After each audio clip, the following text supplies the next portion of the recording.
बात आई तो क्यों नहीं बोला हमारी है? किसकी है बीवी? लगता है आप अकेले आए हैं सर।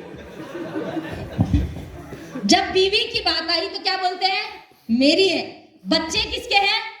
मेरे हैं, बराबर है। तो ये सिस्टम की जब बात आती है तो क्या क्यों ऐसा बोलते हैं कि ये सिस्टम, ये बिजनेस, ये हमारा है? ये भी मेरा है। आई एम रिस्पॉन्सिबल, मैं इसके लिए रिस्पॉन्सिबल हूं। अगर मैं इसमें सफल हूं तो वो मेरी वजह से, अगर मैं असफल हूं तो भी मेरी वजह से। बहुत सिंपल है। अपलाइन सपोर्ट मतलब अपलाइन टाइम नहीं देता, वेरी गुड, चाहिए ही नहीं अपलाइन का टाइम। इतना सक्षम अपने आप को बना दो, आप इतना सक्षम अपने आप को बना दो कि अपलाइन का जरूरत नहीं पड़ना चाहिए। हालांकि अपलाइन का जरूरत हमें सिस्टम में हमेशा पड़ेगा, लेकिन जहां पड़ेगा वहां ब्लेसिंग जरूर लीजिए। उसको अपलाइन को हमेशा अचार की तरह यूज करना। अचार पता है आप लोग को? पिकल, अचार खाते हैं ना हम लोग, बिल्कुल वैसा यूज करना है अपलाइन को। नहीं, अगर अपलाइन का आपके पास टाइम दे रहा है तो कोई फर्क नहीं पड़ता, हम अपना काम करेंगे। आप सक्षम है इस व्यवसाय को करने के लिए, इसीलिए आप इस व्यवसाय में है। इस बात को समझिए आप। नहीं तो हजारों लोग हैं मार्केट में जिनके पास आईएमसी गया होगा और वो नहीं कर रहे होंगे।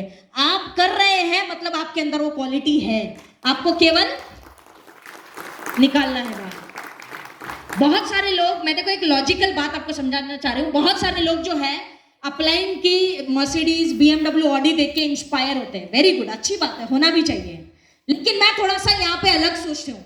मैं ये सोचती हूँ कि अपलाइन के पास मर्सिडीज है अगर 65 लाख का, 70 लाख का, तो उससे मुझे इंस्पिरेशन मिलता है। लेकिन अपलाइन का गाड़ी में घूमने में मुझे कभी भी मजा नहीं आता है। मैं वो दिन लाके खड़ा कर दूंगी इस सिस्टम में जहां पे अपलाइन मेरी गाड़ी में घूमेगा और वो गाड़ी अपलाइन की गाड़ी से महंगी होगी। That inspiration you have to take. इतना तो कर सकते हैं। अपलाइन का जितना सीखने जितना जरूरत है, दैट्स ऑल। अपलाइन का टाइम का जरूरत नहीं है।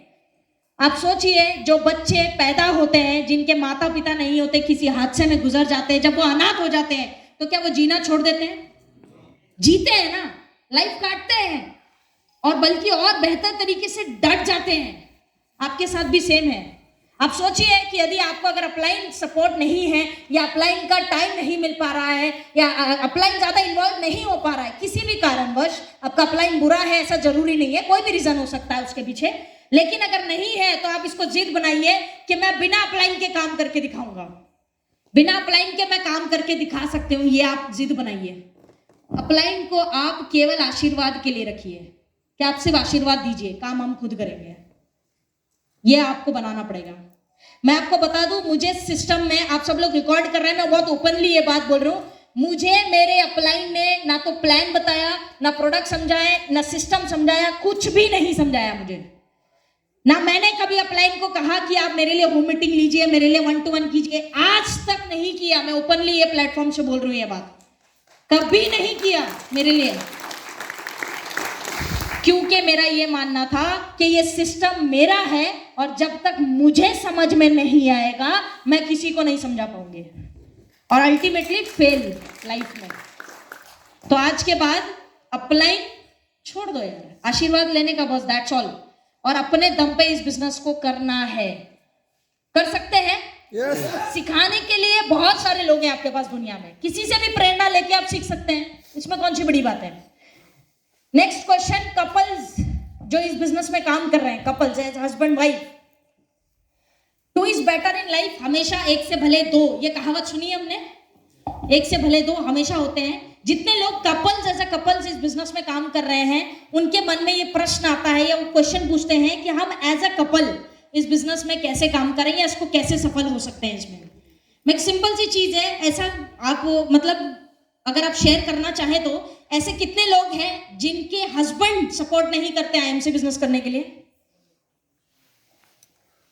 ईमानदारी से, कोई बात नहीं, ठीक है, हम आपके हस्बैंड को नहीं बताएंगे, उसके लिए थोड़ी रिश्वत लगेगी बट नहीं बताएंगे। कितने हस्बैंड ऐसे हैं जिसकी वाइफ अगेंस्ट है कि भाई ये सिस्टम नहीं करना? कितने लोग ऐसे, कोई है ऐसा? क्योंकि आप तो सुनते ही नहीं है घर वालों की, तो आप हाथ खड़े करेंगे ही नहीं। चलिए जोक्स अपार्ट, लेकिन फ्रैंकली अगर बोलूं तो बहुत सारे ऐसे हस्बैंड्स हैं जो वाइफ को सपोर्ट नहीं करते हैं इस बिजनेस को करने के लिए। और बहुत सारी वाइफ भी ऐसी है जो हस्बैंड्स को सपोर्ट नहीं करती है सिस्टम के लिए। मैं सिंपल सी बात ये कहना चाहूंगी कि वो गलत नहीं है, दोनों ही अपनी जगह सही है, बिल्कुल सही है दोनों अपनी जगह, क्योंकि दोनों को ही ज्ञान नहीं है। और जिस चीज का ज्ञान ना हो उस चीज में लड़ाई कैसी? जब नॉलेज ही नहीं है, पता ही नहीं है कि करते क्या है, सिस्टम क्या है, होता क्या है, नेटवर्क मार्केटिंग, आईएमसी बिजनेस क्या है, यहाँ पे लोग क्या करते हैं, जब पता ही नहीं है तो मैं बहस क्या करूं उनसे? उनको सिंपल सी चीज है एजुकेशन। एक सिंपल सा, मेरा आप लोग एज अ कपल अगर काम कर रहे हैं तो मेरा सिंपल सा कहना है कि हमने बहुत सारे ऐसे मेल्स हैं उनको देखा है कि वो काम करते हैं, सुबह में दूध का काम करते हैं, जैसे दूध डालना होता है, पेपर का काम होता है, बहुत सारी फीमेल्स कॉल सेंटर में काम करती हैं, मेल्स भी कॉल सेंटर में काम करते हैं, एयर होस्टेस होती है, बहुत सारे जो बाकी प्रोफेशंस है मार्केट में। मेरे को एक सिंपल सा जवाब दीजिए आप बाकी प्रोफेशंस का, कि जितने प्रोफेशन में जो लोग काम करते हैं, मान लीजिए कि आपके हस्बैंड अगर कॉल सेंटर में काम करते हैं, एक एग्जांपल है, कॉल सेंटर में काम करते हैं, तो उसमें नाइट शिफ्ट होता है, नाइट शिफ्ट में वो जाके कॉल सेंटर में काम करते हैं, तब आप ऑब्जेक्शन क्यों नहीं लेते हैं? तब आप ऑब्जेक्ट क्यों नहीं करते हैं? बहुत सारी ऐसी लेडीज हैं जो किसी बड़ी रेस्टोरेंट्स, 5 स्टार होटल्स में काम करती हैं, जहां पे रिसेप्शन वर्क है या एडमिन का वर्क वो करती है, जहां पे उनकी नाइट ड्यूटीज भी होती है, तब भी ऑब्जेक्शन आप नहीं लेते हैं, तभी आप ऑब्जेक्ट नहीं करते हैं। जानते हैं क्यों नहीं करते हैं? और नेटवर्क मार्केटिंग में ऑब्जेक्शन ही ऑब्जेक्शन है। अंतर क्या है?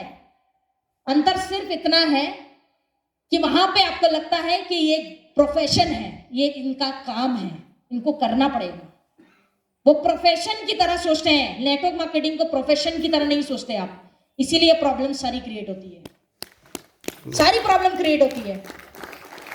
इसको प्रोफेशन की तरह सोचिए ना यार। अगर सोचिए ये प्रोफेशन है तो आपत्ति कैसी?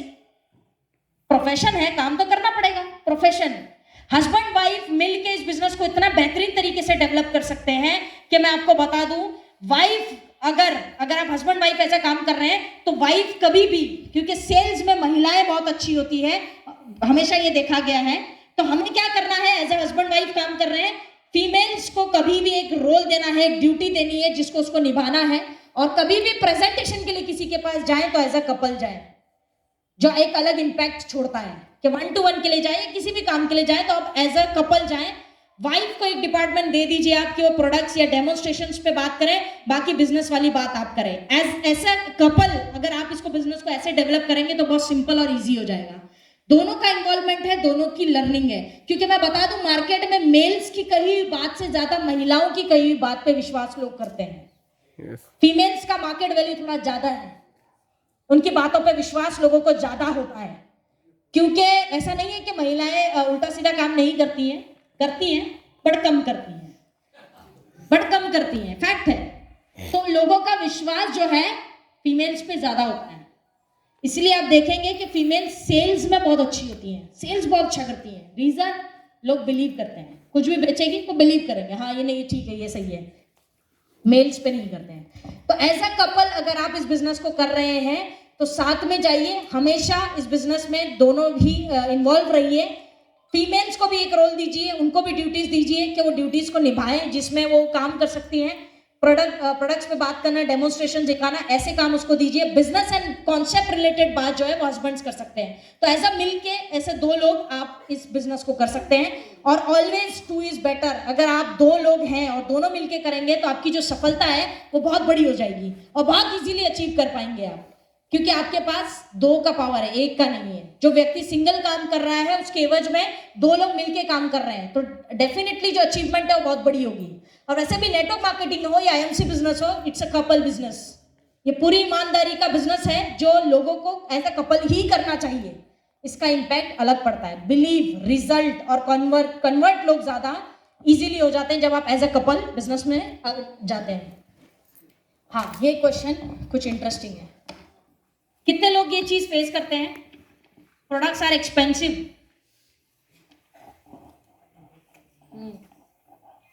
बहुत सारे लोग ये चैलेंज देखते हैं कि प्रोडक्ट्स क्या है, महंगे हैं। ऐसा बोलते हैं लोग हमें, मार्केट में क्या है, प्रोडक्ट्स महंगे हैं। सबसे पहले तो आपके पास जो व्यक्ति आपके सामने बैठा है या जो समक्ष बैठा है आपके, जब आप उसके पास प्रेजेंटेशन देने जाते हैं और वो कहता है कि प्रोडक्ट एक्सपेंसिव है, ये वर्ड वो क्यों यूज करता है, इसको समझना बहुत ज्यादा जरूरी है। मान लीजिए, एक उदाहरण मैं दे रही हूं कि मान लीजिए मैं किसी के पास फील्ड में गई और मिस्टर ए, कोई एक मिस्टर ए है, उसकी तनख्वाह है 10,000 रुपए, ठीक बात।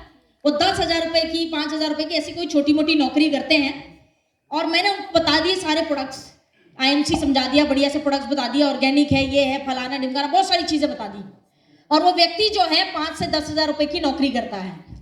अब वो व्यक्ति क्या कहेगा मेरे से, कहेगा कि सब कुछ तो ठीक है, प्रोडक्ट्स भी तुम्हारे गजब के हैं, कंपनी बढ़िया है, सब कुछ बेहतर है, लेकिन प्रोडक्ट्स क्या है, महंगे हैं, एक्सपेंसिव है। इसका मतलब वो क्या कहना चाहता है कि तुम्हारे प्रोडक्ट्स कितने भी अच्छे हैं लेकिन मैं इसको अफोर्ड नहीं कर सकता। वो बुरा नहीं कह रहा है, बट क्या कह रहा है, महंगे हैं, मैं अफोर्ड नहीं कर सकता। ये बात वो आपसे कहता है। आपको सिंपल सी बात समझनी पड़ेगी, यहां पे भगवत गीता लागू होती है। भगवत गीता पढ़ते हैं आप? नहीं, पढ़नी चाहिए। भगवत गीता यहाँ पे लागू होती है, जहां पे आपको समझना पड़ेगा ये सेल्स की एक टेक्निक है। अगर लोग आपसे ये कहते हैं, सिंपल सी बात है, जब आप किसी के पास जाते हैं IMC का कॉन्सेप्ट लेके या IMC बिजनेस लेके, तो पहले उस व्यक्ति को समझे, परखे, जाने, उसके बाद में अपनी अपॉर्चुनिटी उसके सामने रखें। उदाहरण, अगर मैं किसी के पास प्रेजेंटेशन लेके गई और भगवत गीता मैंने पढ़ी है, मुझे ध्यान में है कि कृष्ण जी ने भगवत गीता में एक बात कही है कि पहला अध्याय अर्जुन ने लिखा था, तो पहले बात तो समझनी पड़ेगी कि अगला कैसा है, वो व्यक्ति कैसा है, उसको पहले समझना पड़ेगा।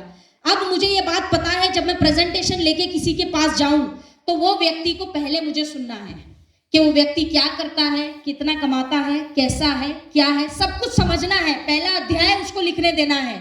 उसके बाद में जब मुझे बात समझ में आ जाती है कि ये व्यक्ति जो है बहुत छोटी इनकम कमाता है, बहुत छोटा सा इसका सैलरी है, तो इसको ये प्रोडक्ट महंगा ही लगेगा, तो उसी वक्त मेरा अंदर डिसीजन होना चाहिए कि अब मैं इसको प्रोडक्ट नहीं समझाऊंगी, मैं इसको पैसे कमाना सिखाऊंगी। समझना है? अब उसको महंगा नहीं लगेगा। क्यों नहीं लगेगा? क्योंकि मैंने प्रोडक्ट की बात नहीं करी है। मैंने उसको क्या समझाया है? पैसा, जो उसकी नीड थी। अब रिजेक्ट करेगा क्या आपको? नहीं करेगा। टाइम जरूर ले सकता है, दैट इज ओके, लेकिन आपको रिजेक्ट नहीं करेगा वो कभी भी, क्योंकि यहां पे उसको एक बात समझ में आ गई है कि मेरे को पैसे नहीं लगाने हैं, मेरे पास है ही नहीं तो लगाऊं कहां से? बराबर है ना? तो वो लगाना ही नहीं है। इसीलिए हमेशा याद रखना है, सेल्स की टेक्निक है ये कि कभी भी आप पहले व्यक्ति को समझें, सुने, जाने, उसके बाद में आप उसको कोई भी ज्ञान दें। आपको क्या पता है ये इंपॉर्टेंट नहीं है, वो क्या सुनना चाहता है ये बहुत इंपॉर्टेंट है। समझ पा रहे हैं आप लोग? It is very important to learn this things. ये चीजें आपको फील्ड में मजबूत बनाएंगी। I am telling you, rejections कम हो जाएंगे। कितने लोग नेटवर्क मार्केटिंग में आज भी पे आउट दिखा दिखा के ज्वाइनिंग करा रहे हैं। पे आउट, अपलाइन का पे आउट, अपलाइन की ऑडी, अपलाइन की मर्सिडीज, गौतम जी का चेक, गौरंगा जी का चेक, इसका चेक, उसका, ऐसा धंधा नहीं होता। This is not a right network marketing. अगर आपको पे आउट और अचीवमेंट दिखा के लोगों को सिस्टम में लाना पड़ रहा है, मतलब आपने कोई भी अपने आप पे काम नहीं किया है। मैंने आज तक उस व्यक्ति को, एक भी व्यक्ति को नहीं जोड़ा जो मुझे ये बोले कि तुम्हारा चेक दिखाओ फिर जुड़ूंगा। मुझे ऐसे लोग नहीं चाहिए। मुझे ऐसे लोग, पता है क्यों? ये लीडरशिप क्वालिटी नहीं है। अगर आपसे लोग ऐसे जुड़ रहे हैं या ऐसा बात कर रहे हैं आपसे, ये लीडरशिप नहीं है। क्योंकि समझना पड़ेगा कि अगर वो आज पैसा देख के जुड़ रहा है, कल 19-20 हो गया, मेरा पे आउट कम हो गया, क्योंकि बिजनेस है भाई, कभी अच्छा कभी बुरा, बिग डील, लेकिन उसके लिए मानसिकता लगती है। तो अगर कभी 19-20 हो गया तो ये तो मेरे को छोड़ के चला जाएगा सिस्टम से, बिकॉज कि ये क्या देख के जुड़ा था? पैसा जो अभी फिलहाल मेरे पास कम आ रहा है, तो ये तो छोड़ के चला जाएगा। लॉन्ग टाइम इन्वेस्टमेंट नहीं है जी, ये रॉन्ग इन्वेस्टमेंट है। ऐसे लोग नहीं चाहिए मुझे ऐसे लोग चाहिए जो मुझे देखकर बोले कि तुम्हारे में वो लीडरशिप क्वालिटी दिखती है। आपको पैसा नहीं आ रहा है, कोई बात नहीं, साला मिल के पैसा बना लेंगे, आपके साथ जुड़ेंगे। ये लीडरशिप क्वालिटी है। प्रोडक्ट्स एक्सपेंसिव है, ये रीजन आपको समझना पड़ेगा। ये चैलेंजेस आपको तब आते हैं जब आपके पास उसके जवाब नहीं है। प्रोडक्ट्स एक्सपेंसिव है, एग्जैक्टली है, बिल्कुल है, क्योंकि कभी भी जो चीज अच्छी है वो सस्ती नहीं हो सकती, और जो सस्ती है वो अच्छी नहीं हो सकती। सिंपल है। आप बोलेंगे कि मेरे को ऑडी वाला फीचर नैनो में डाल के दो, तो कैसा दे दूं? बराबर है कि नहीं? आप बोलेंगे कि अगर मुझे एक एग्जांपल, कोलकाता की टॉप जो सिटी, कोलकाता में सबसे बढ़िया एरिया जो होगा, वहां पे मुझे 1 बेडरूम हॉल किचन जो लेना है, एक 1 BHK घर लेना है और यहाँ पे लेना है, तो दोनों के रेट में फर्क होगा कि नहीं? yes. आप बोलेंगे कि अरे ये भी तो 1 BHK, ये भी तो 1 BHK, तो एक्स्ट्रा पैसा क्यों दूं? तो कोई सेंस बनता है इस बात का? नहीं बनता। डिफरेंस समझना पड़ेगा। जिसको प्रोडक्ट महंगा लगता है उसको कॉन्सेप्ट बेचो, और जिसको काम नहीं करना है, जिसको महंगा नहीं लगता, उसको प्रोडक्ट बेचो। सिंपल, खत्म, कोई टेंशन नहीं। बट उसके लिए भगवत गीता हमेशा याद रखनी है। रख सकते हैं ना? अब याद रखनी है आपको भगवत गीता। आगे चलते हैं फ्रेंड्स।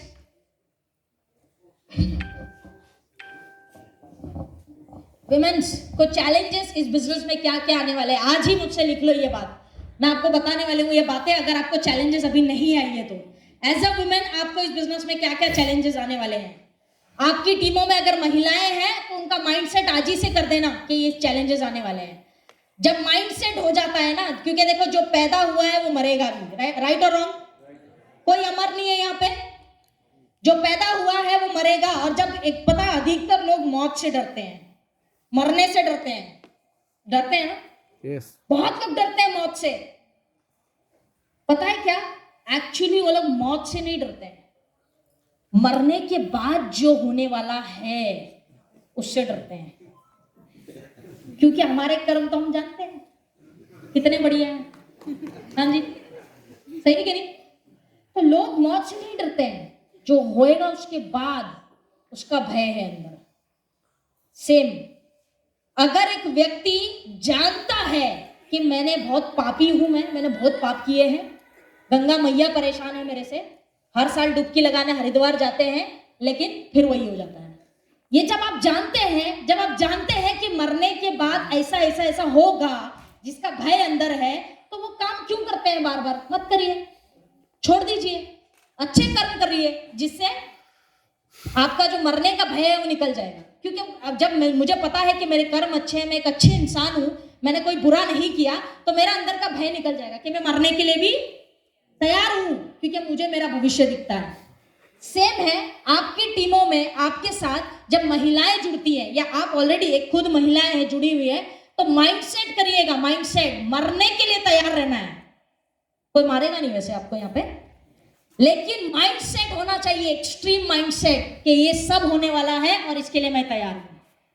जो प्रोसेस जो अभी मैं बताने वाली हूँ बातें, इसके लिए अगर आप तैयार है ना, तो मेरी गारंटी है कि आप असफल नहीं होंगे। गारंटी है मेरी, 100% महिलाएं सफल हो सकती हैं। एक्सट्रीम के लिए तैयार रहना।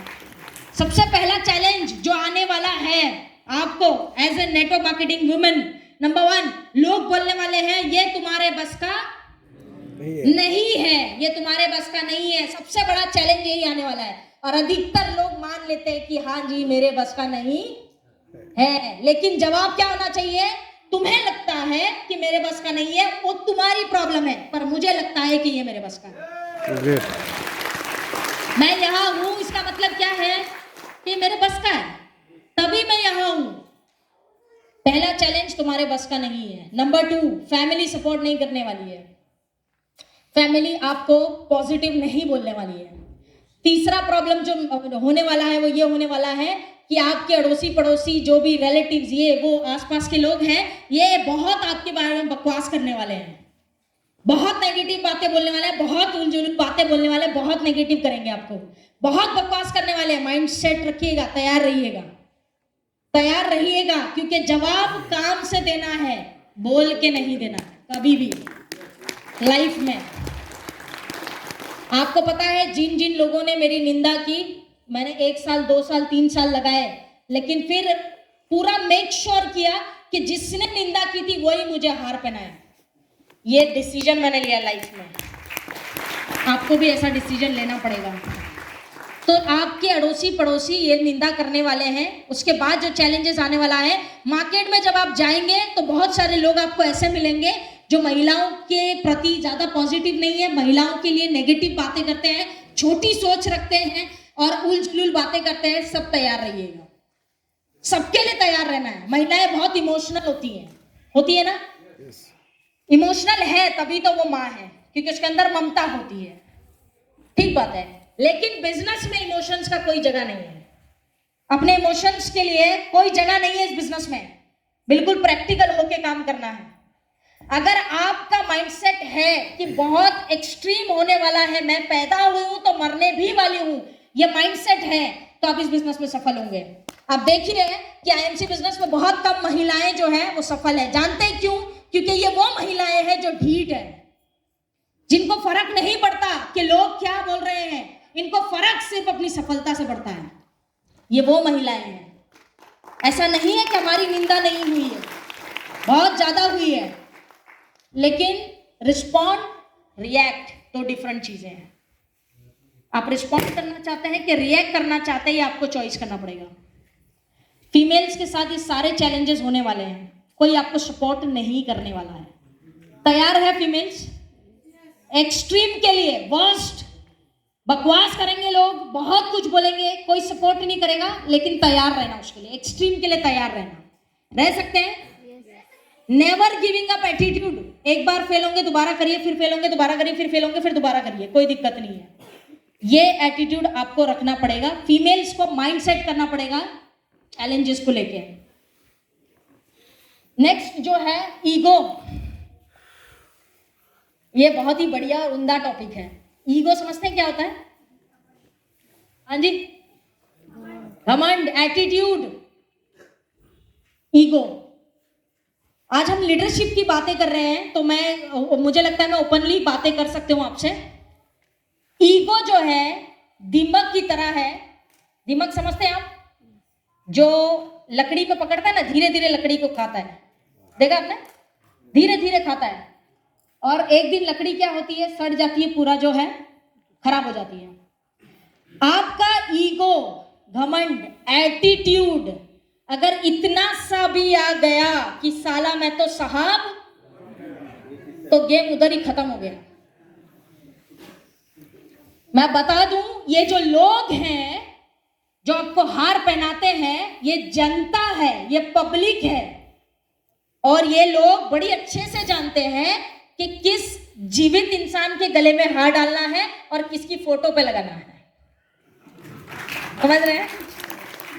कुछ बातें आप समझ पा रहे होंगे जो मैं नहीं ओपनली बोल सकती हूं, लेकिन ये क्या है? पब्लिक है। मैं आपको बता दूं, ईगो के लिए इस सिस्टम में, इस बिजनेस में कोई जगह नहीं है। 1% भी नहीं, आधा % भी ईगो कभी नहीं आना चाहिए, अहंकार। मैंने कई लोगों को देखा है, रूबी, डायमंड, चेयरमैन तक आते आते तो उनका कॉलर टाइट हो जाता है। कॉलर टाइट हो जाता है, उनको स्पेशल वाला फीलिंग वो लेने लगते हैं। लीजिए, आपने मेहनत की है, आप अचीव किए हैं, आप डिजर्व करते हैं, लीजिए, लेकिन ईगो में मत बदलिए उसको। Never do that. अधिकतर लोगों का बिजनेस खत्म हो गया ईगो की वजह से। समझना पड़ेगा, आपका ईगो आपको ले डूबता है। अच्छे अच्छे लोगों को मैंने स्टारडम पे जाके जीरो पे आते देखा है, because of this ego. Ego ना अपलाइन से रखना है, ना डाउनलाइन से रखना है, ना क्रॉस लाइन से रखना है। किसी से भी ईगो कभी भी अपने सिस्टम में जगह नहीं बनानी है उसकी। Never. Always be humble, soft, बढ़िया से रहिए, कोई टेंशन नहीं है। ईगो आप अगर रखते हैं, मैं आपको बताऊं, बुद्धिमान इंसान वो है जो सीखने के लिए और पूछने के लिए तैयार रहता है। कई बारी ना बहुत सारे चेयरमैन होते हैं जो डायमंड से या रूबी से नहीं पूछेंगे कोई बात, क्योंकि वहां पे ईगो आ जाता है। मैं चेयरमैन हूं, मेरा लेवल अलग है, तो मैं डायमंड और रूबी से कोई बातें नहीं पूछ सकता या नहीं पूछूंगी, विच इज रॉन्ग। समझदार इंसान पूछने में विश्वास रखता है। अगर आपको लगता है कि एक रूबी स्टार से कोई सवाल पूछ के मेरा काम आसान हो सकता है, तो पूछ लेने का कोई फर्क नहीं पड़ता है। अपलाइन से ईगो मत रखिए, क्योंकि वो एकमात्र व्यक्ति है जिसका हेल्प, जिसकी सपोर्ट आपको आजीवन लगने वाली है। जब जब आगे बढ़ेंगे तब तब आपको उसका जरूरत पड़ने वाला है। ये बहुत ज्यादा जरूरी है। तो ईगो आज के बाद खत्म नहीं रखना है, किसी कीमत पे नहीं रखना है, क्योंकि ईगोस्टिक लोगों को दुनिया में पसंद नहीं किया जाता है। आप सफल हैं ये दूसरे की देन है, आपकी देन नहीं है, ये आपको समझना पड़ेगा। मैं बहुत टैलेंटेड हूं, मेरे अंदर बहुत क्वालिटी है, लेकिन मेरे पास टीम ही नहीं होती तो क्या मैं क्राउन एम्बेसडर होते? नहीं। तो ईगो किस बात का? मेरी अचीवमेंट का श्रेय किसको जाता है? टीम को। उन्होंने मेहनत की, उन्होंने काम किया। और मेरी अचीवमेंट का श्रेय किसको जाता है? मेरी अपलाइन को, क्योंकि अगर वो मुझे सिस्टम में नहीं लाते, मुझे नहीं सिखाते, तो क्या मैं आज क्राउन एम्बेसडर होती? तो ईगो किस बात का? फॉर लाइफ आप अपनी जिंदगी को ना थोड़ा नजदीक से देखिए। आप पैदा हुए, खुद से पैदा हुए क्या? किसी और ने पैदा किया ना? किसी और ने किया कि नहीं? आपकी माता श्री जो है, मम्मी है, उन्होंने पैदा किया आपको, नंबर 1। नंबर 2, जब आप पैदा हुए आपका नामकरण किसने किया? किसी और ने, बराबर है? कोई बोला कि नहीं नहीं नहीं मेरे को तो ये नाम पसंद नहीं, कुछ और रखो, ऐसा बोला कोई पैदा होके? जो नाम दिया वो लिया, बराबर है? ऑप्शन नहीं था, नाम किसी और ने दिया, बराबर है? आप बड़े हुए, स्कूल गए, पढ़ाई की, पढ़ाया किसने आपको? किसी और ने, टीचर ने। समझ पा रहे हैं? किसी और ने पढ़ाया, टीचर ने, ठीक है? जॉब पे गए, काम की, पगार किससे लेते हैं? किसी और से, कोई और देता है ना? जब मरते हैं, दुनिया से जाते हैं, तो किसके कंधे पे जाते हैं? अपनों के, किसी और के ना, किसी और के कंधों पे जाते हैं। तो मुझे बताइए कि तुमने जीवन में ऐसा क्या किया है? सब कुछ तो किसी और ने किया है, तो ईगो किस बात का है?